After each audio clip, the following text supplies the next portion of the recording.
Good evening. We begin tonight with the death of Senator John McCain. McCain was elected 6 times as a senator from Arizona. He was the GOP nominee in the 2008 presidential election. He spent 5 years as a prisoner of war in Vietnam. McCain died tonight at the age of 81 after a battle with brain cancer, just 1 day after announcing he was ending cancer treatment. Nancy Cordes takes a look back at his life. I've been an imperfect servant of my country for many years, but I've been her servant first, last, and always. John Sidney McCain III was a military hero who became a maverick politician. He joined the family business, becoming a Navy pilot. In 1967, on a bombing run over Hanoi, he was shot down and badly injured, then bayoneted after splashing down in a lake. When they found out that my father was an admiral, they took me to a hospital. While holding him as a prisoner of war, the North Vietnamese tried to exploit his family connections. They offered him an early release, but he refused to violate the military code of first in, first out. He was finally freed after 5.5 years of beatings and torture. I do not recommend the treatment, but I know that I'm a better person for it. In 1982, he was elected to the U.S. House from Arizona, and 4 years later to the Senate. He earned a reputation for straight talk.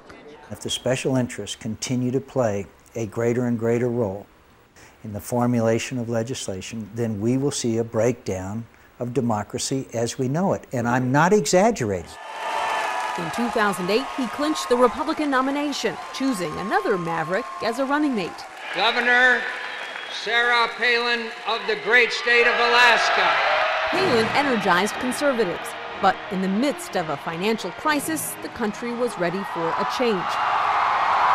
Democrat Barack Obama beat McCain with a 2-to-1 electoral landslide. He returned to the Senate, became chair of the Armed Services Committee, drew fire from Donald Trump. He's a war hero because he was captured. I like people that weren't captured, okay? I hate to tell you.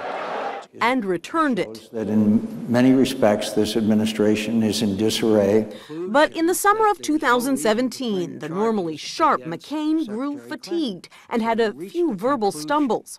In the case of Mr. Comey, the President Comey, case of President Trump. Tests revealed glioblastoma, an aggressive form of brain cancer. This disease has never had a more worthy opponent. Still, the former fighter pilot returned to the Senate to cast a decisive vote against a slapdash effort to repeal parts of Obamacare.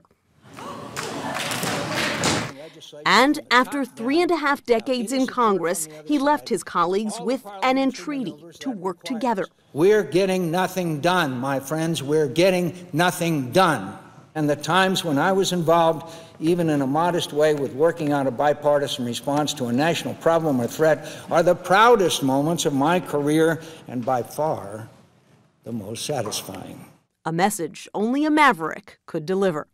Nancy Cordes, CBS News, Washington. You're looking live tonight at a motorcade, including a hearse carrying the body of McCain from his home in Arizona.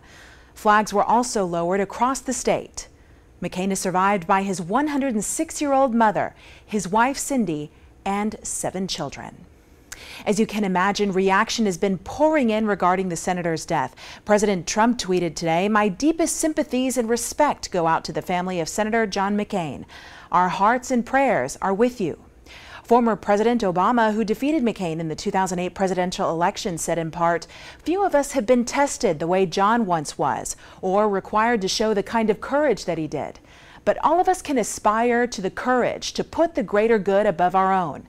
At John's best, he showed us what that means, and for that, we are all in his debt." Michelle and I send our most heartfelt condolences to Cindy and their family. South Carolina Senator Lindsey Graham also tweeted tonight saying, "America and freedom have lost one of her greatest champions, and I've lost one of my dearest friends and mentor."